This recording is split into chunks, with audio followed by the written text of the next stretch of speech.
What's up guys, it's RealLifeLivin Beats. I know it's been a long time coming, been quite busy lately, but I thought it's about time to make this video. I just want to quickly say thank you. We just finally hit over 800 subscribers. It means a lot to me, and let's keep it going guys. Alright, let's get straight into this guys. First off, I want to start with my acoustic treatment.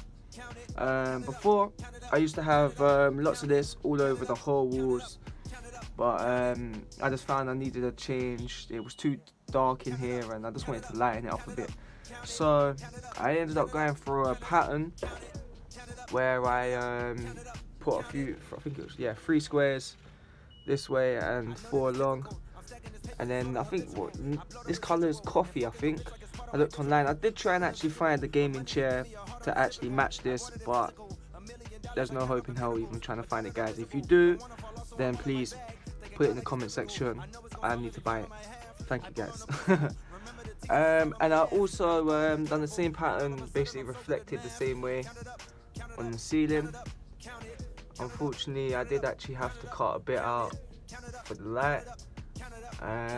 But yeah, also I put a couple of the same coffee colour ones on the wall as a pattern in the way, with a couple of mirrors, and that's that. I also put mirrors all the way around, as you can see here.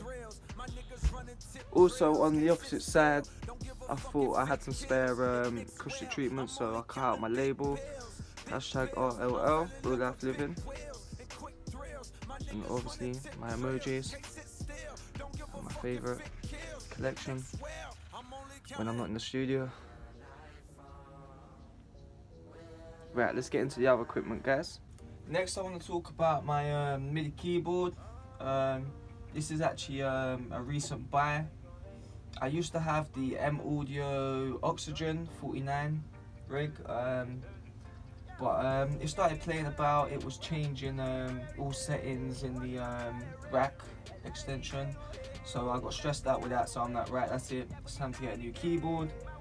I finally decided to go for this one, for the reason being it had the drum pads on it, which I quite liked, and I did want to go for a machine pad, but at the time it was out of my price range, so I ended up going for this. But if I'm honest, I'm so glad I went for this. Keys wise, I love the keys, the feel of them are so lovely to play. It's still got all the faders on here.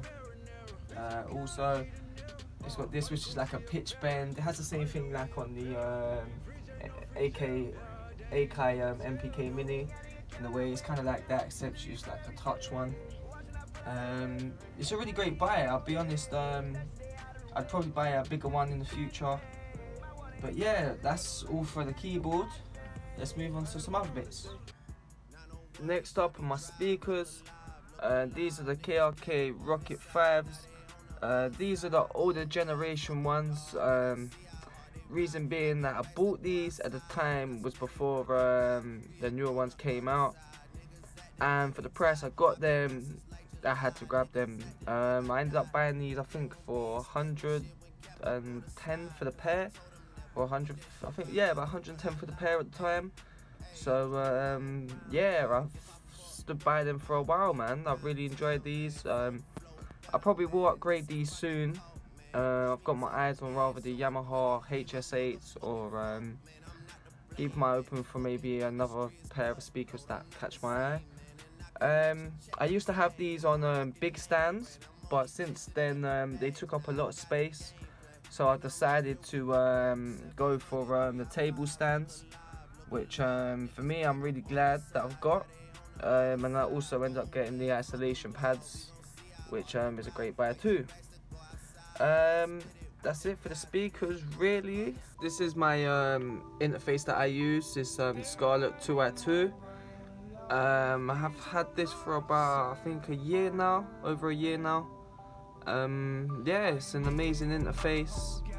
I'll probably get a new one in the future, but for now this is a really great interface for me. The headphones that I use, what I plug in for this, is a simple pair of headphones, a Sony pair of studio monitor headphones, simple pair of headphones, and I have a little simple headphone stand for them. I have two microphones. First microphone I have is a Niwa condenser mic. Now this was literally, I think, £25. Literally, it was cheap as anything. With the stand for it. It's an okay mic. It's not the best. If you're using it for like podcasting or talking over videos, then it's in the right mic. Just for that, if that's what you're looking for, price range wise. I ended up putting on my SC Electronics pop shield and pop shield on there and that. Yeah, I don't really use this mic anymore, but it's more mainly there for show, if anything. Maybe I use it if I have someone else in the studio with me and they're talking on the mic as well, maybe. But apart from that, that's my first mic. My second mic I have is my newest mic, which I've not long purchased, which is my Neumann TLM 102, which I absolutely love. The clarity of this mic is just amazing. It's my favourite mic for now, because it was out of buying this one or the blue condenser mic, and I had a lot of other people in studios that I've gone to and they really recommended this mic to me, and I've heard a lot of people work with this mic, and the sounds that came out of it was vocal sounds out of it was really amazing for me. So this was really a great buy for me. I'll be honest, I bought this second hand. It was in amazing condition. It was only used a couple of times by this other producer that I bought it off. So yeah, it was, I think retail it was £5.50 or something, but I managed to get this for I think £240. So I literally snapped this up quickly. This was the best buy I bought. Also for this mic I've got a simple material pop shield, which I'll put in front of it. I also have a little dust cloth, which I always throw over mic when it's not in use. I'd never have my XLR cable plugged into the interface unless I'm using it. That's just the way I am.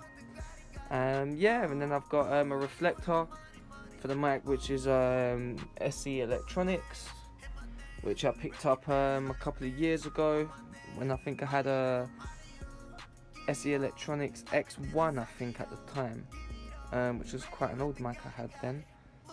Yeah, so that's my mics. Let's get on to the last little bits and bobs that make the studio the studio. Right, we're back, guys. As you can see, I've got twin screens. Reason for this for me, if you see in my old music videos, I used to have a single 23-inch screen.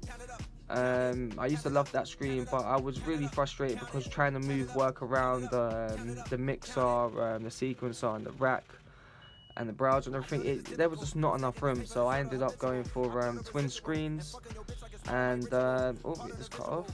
Twin screens, and I just found now my workflow is just so much easier. It's panned out and it's just easier view wise to see. Like, definitely I would definitely recommend this to a lot of producers if they have this, or if they were thinking about it. It's definitely a good way to go. I would even hopefully maybe in the future go for 3 screens. But obviously my computer, the one that I have at the moment, doesn't take 3 screens, so 2 screens it is for the moment. Right, let's move on to the specs of my computer. My computer is nothing fancy. It's just an 8-vent computer with Intel Core i3. I not long ago upgraded the RAM to 16 gig by a Vengeance quiz or something like that. I'm not really too big on RAM, but I upped it to 16 gig RAM. And since I've done that, I found quite a lot of VSTs have been working quite more smoothly now, and the computer hasn't kept coming up with computer too slow, which can be quite annoying in the studio and frustrating when you're working on a new project. As for when I edit my videos, I usually use my laptop here, which is nothing major. It's just a simple laptop, a Windows 10 laptop that I use to edit my videos. I bought this, which I just see in a lot of studios, backlight keyboards. Mine also does react to music, but I found that was just a bit too much for me at the time, especially in your face when you're working. You don't really need it flashing in your face. But yeah, I really love this keyboard, and I think it stands out and it makes the studio look colourful as well, and it looks quite cool in the evenings. I also have a USB hard drive, which I would recommend all producers to have. It's just a safe way to save your projects, like have your kits, your sounds, copies of your sounds of your VSTs, things like that. It's just a really good thing to have as a backup, because I can promise you, I've had many computers where I've even been working on projects and the computer died on me there and then, even through a vocal session, and literally I've just lost everything. And from that day forward, I bought one of these and I've never looked back. I'm probably soon going to buy another one and make another copy just to be safe if this ever breaks, because you just never know the future. Now, my AK MPK Mini was gratefully given to me by my brother in the time when my first Oxygen keyboard, like I said earlier in the video, when it was messing about and I couldn't use it anymore. I had this for that time being, but this now has actually become more of more when I go out. So it's like if I go out anywhere, park, or if I'm going somewhere else, like to another studio, or just to get a melody down when I'm out, this is what comes with me with my laptop, and that's how the beats get made when I'm out. As for the last accessories and touches I've done, I went for a long gaming mouse mat. I went for LED strips, which is, I've got one behind the table, and I also have one on the ceiling. The one on the ceiling also has a setting to react to music as well, so that's quite cool in the evenings. I like that as well. I also bought a glass razor, which was actually meant to be for my screens, but as for I miscalculated the room on this table, I ended up having to use it for the keyboard. But overall, I find it's a good accessory.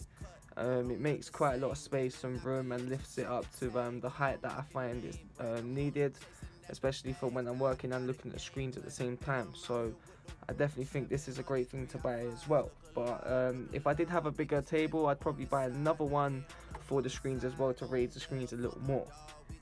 The last other accessories I do have is my Anchor USB extender, which has 4 extra USB inputs. I did go for the 4, but if I'm honest, I wish I went for the 6, the 8, sorry. But I'll probably buy another one in the future. But it's definitely a great buy, as most computers don't really give you much USB inputs. So it's definitely a great buy and a good thing to have in the studio. And last but not least is my gaming chair, which was a simple gaming chair, which I think is by Charles Jacobs, and I think I paid literally £60 for this, so price wise it was definitely a great buy. Yeah, it's quite comfortable. I'm not too keen on the material here, being honest, but it is a comfortable chair, and it just looks good in the studio, and I'm quite happy with it. And as for the table, which is another thing I know I forgot, I ended up actually buying this second hand, which I picked up on Facebook for actually, I think, £20, which I had delivered, so I was quite happy with that. And that's basically everything in the studio. I really hope you enjoyed my studio tour. I've got a lot more videos coming soon, making beat videos, some crazy funny videos as well, just to put a smile on your face. Yeah, we got a lot of things coming up. I got a lot of projects, rap vocals I've been working on myself, so I should be dropping some music myself soon as well as working with other artists, so I'm quite excited with that, as well as the placements I've been working on. Yeah guys, if you can hit me up on Twitter, man, that would be really great. It should be on the screen right now, and also I'll leave it in the description below. Just trying to get my followers up, so let's try to do that. Also, if you can leave a like on this video and subscribe to the channel, man, that would be really great. Hit that bell too, so you never miss a video again. Until the next one, guys, as always, see you later, guys. Gang gang.